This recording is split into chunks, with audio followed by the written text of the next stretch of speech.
Assalamualaikum warahmatullahi wabarakatuh. Shamarra fuunee jaalatamtootaa fi kabajamtoota uummata Oromoo jirra jirtuu bakkuma jirtanitti nagaa fi kabajaan keessan biraa jiraatu sin jedha. Shamarra fuunee warroonni kiristaanaallee amantii fi kutaanaa osoo adda hin qoodin hundumti keessanuu bakkuma jirtanitti nagaa fi kabajaan keessan biraa jiraatu sin jecha har'a viidiyoo haarawaan dhufeera jechuudha.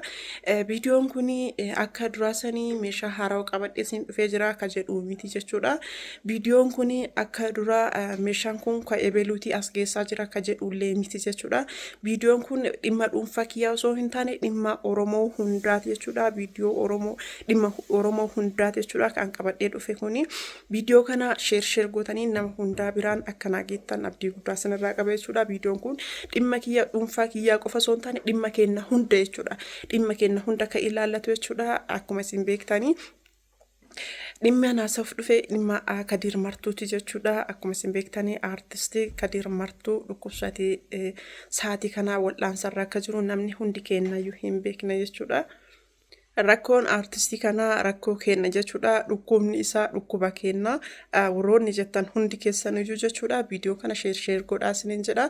Rakkoon isaa rakkoo kenna, dhukkubni isaa dhukkuba kenna. Isa osoo hin taane nu hundatuyyuu dhukkubsateera jechuudha. Amma keessi keenya hunduu dhukkubsatee jira jechuudha. Keessi keenya martuu dhukkubsataadha jechuudha.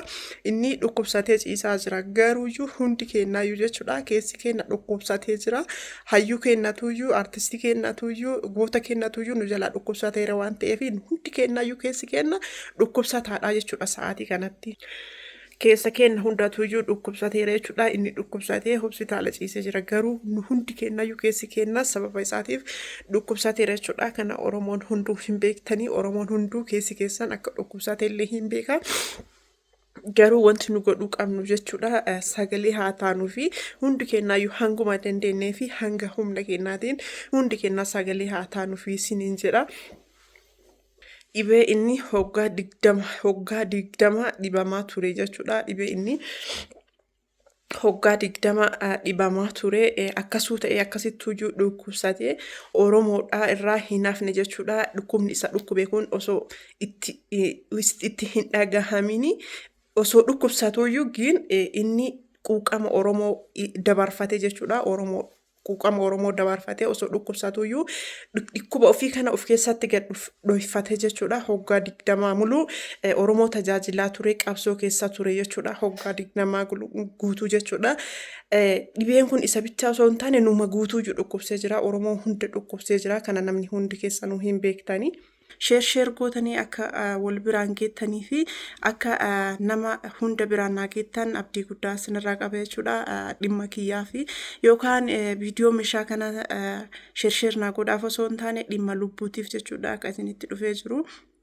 Viidiyoon kun nama hunda biraayyuu akka dhaqqabuu fi sheer godhaa wal biraan gahaa isiniin jedha. Namni hundinuyyuu hanga humna kennaatiin hanga dandeenyuun akka sagalee taanuu fi kabajaan isin gaafadha jechuudha. Namni hundi keessanuyyuu dirqama isinirra jiruu fi dirqama isinirra kaayame akka baatan abdii guddaa isinirraa qaba. Namni hundiyyuu dirqama Oromoon guutuun dirqama bahuu qabna jechuudha. Dirqama bahuu qabnutuyyuu kana waan ta'eef dirqama kana haa baanu hundi keessan wantoota dandeettanis sagalee ta'aa fi sagalee haa taanuu fi isiniin jedha. Kana yoo isinitti immoo keessi kiyya hedduu tokko miidhame namni akka kiyyatti keessi isaa miidhame hedduulleen akka jiru hin beeka jechuudha. Sa'aatii kanatti hospitaala jira. Dhibee hoggaa dheeraa yoo xiqqaate hoggaa digdama jechuudha. Cinqamee dhibamee hoggaa digdama kana guutuu jechaadha dhibamaa bahee amma hospitaala jira jechuudha. Amma hospitaala jira dhahumsa yeroo jalqabaatii fi yeroo duraa yeroo wayyaaneen dhoofteen jechuudha. Wayyaaneen dhoofte sanii cinaachi yeroo san cabe hospitaalatti akka yaalamaa jiru namni hundi keessanuu hin beektanii. Isa san yaalamaa jira. Isa san garuuyyuu osoo isa san wal'aanamaa jiru laphee isaa jidduutti jechuudha madaa biraa qaba. Madaan kuni gara infekshiniititti jijjiiramee baay'ee dhukkubsataa jira. Inni lubbuutti waan jiruuf namni hundi keessaniyyuu hin beektanii. Kanaammoo hundi keessaniyyuu hanga dandeettanii wantoota dandeettaniin sagalee ta'uu fi qabna. Sagalee haa taanuu fi isiniin jedha. Oromoo guutuun keessaniyyuu yoo nu waliif hin dhukkubsaatiin yoo nu waliif hin miidhamini eentu waliif miidhamaa sagalee laafaadhaan hospitaala san keessa ciisee dhibee hoggaa 20 oliittu na dhukkubaa jira. Dhibee kanammoo yeroo duraa hoggaa 20 duratti wayyaanatu na cabse santuyyuu amma na dhukkubaa jira. Yeroo san yaalamuu fi operaasyoona ta'utti kan laphee kun infekshinii natti ta'e kan laphee kanatuyyuu na dhukkubaa jira jedhaa jira. Oromoo sagalee haa taanuu fi siniin jedha goota kennaa fi qabsaa'aa Oromootii fi umrii kiyya guutuu ijoollummaa irraa guyyaa takka irafti hin arganne ammallee sa'aatii kanatti irafti argataa hin jiru jedhee wanta inni sagalee laafaadhaan dubbate jechuudha. Hundi kennaa sagalee haa taanuu fi artistii kennaa kanaaf sagalee haa taanuu fi siniin jedha. Wantoota inni dabarse waa baay'eedha. Namni hundi keessaniyyuu hin beektanii. Ijoollummaa kiyyatti takka iraftii argadhee hin beeku haadha kiyya.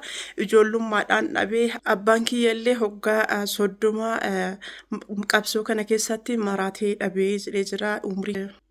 Umrii kiyya guutuu qormaataan dabarsee ammallee qormaata keessa jira jedhee jira. Sagalee haa taanuu fi siniin jedha. Sagalee inni laafinaan dubbate sanii hundi keessaniyyuu wanta inni keessa jiruu fi akkaataa inni keessa jiru hundi keessaniyyuu argaa jirtanii wantoota imimmaan nama boonchisu jechuudha. Wantoonni inni dubbataa jiru jechuudha. Oromoo kiyya booda namni kun boota wayii rakkoo wayii erga irra bahee booda jechuudha. Jennee iyyuun duratti har'uma tana sagalee haa taanuu fi nama kanaaf sagalee haa taanuu fi hanga dandeenyeen jechuudha. Wanta biraa yoo godhuu dadhabne viidiyoo waraabnee sagaleedhaan viidiyoo irratti baanee haa dubbannu wanta humna keenyaatiin jechuudha. Hundi keenyaayyuu wanta haga dandeenyuun jechuudha. Haga dandeenyuun hundi keenyaayyuu haa dubbannu sagalee haa taanuu fi ani jabduu ta'ee jabummaa kiyyaan bahee osoo hin taane wanta nama dirqisiisee nama baasutu iyyuu jira waan ta'eef hundi keenyaayyuu dirqama keenya haa baanuu siniin jedha. Akkuma isin argaa jirtan kana wanta inni keessa jiru kana. Oromoo hundi keenyaayyuu sagalee haa taanuu fi siniin jedha. Viidiyoo kiyya kana nama hunda biraan gahaati. Nama hunda biraanuu sheer godhaa gahaati.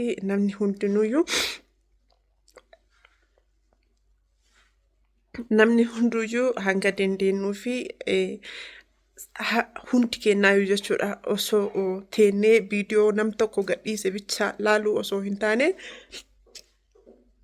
hundi keenyaayyuu akka sagalee taanuuf isiniin jedha. Viidiyoo kana nama hunda biraan sheer godhaati. Nama hunda biraan gahaati. Artistii keenya kanaaf sagalee haa taanu hanguma dandeenyeeni nama kanaaf sagalee haa taanu isiniin jedha. Artistii keenya kanaan artistii bichaa osoo hin taane goota Oromoon hin qabna jettee laakkaattu keessaa isa tokko. Namni hundi keessaniyyuu hin beektan waan ta'eef sagalee haa taanuu fi viidiyoo kiyya kana nama hunda biraan sheer godhaati. Nama hunda biraan naa gahaa isiniin jedha. Adaraa keessaan nama hunda biraan gahaa namni hunduyyuu sagalee haa taanuu fi sagalee ta'aa fi isiniin jedha. Nagaatti.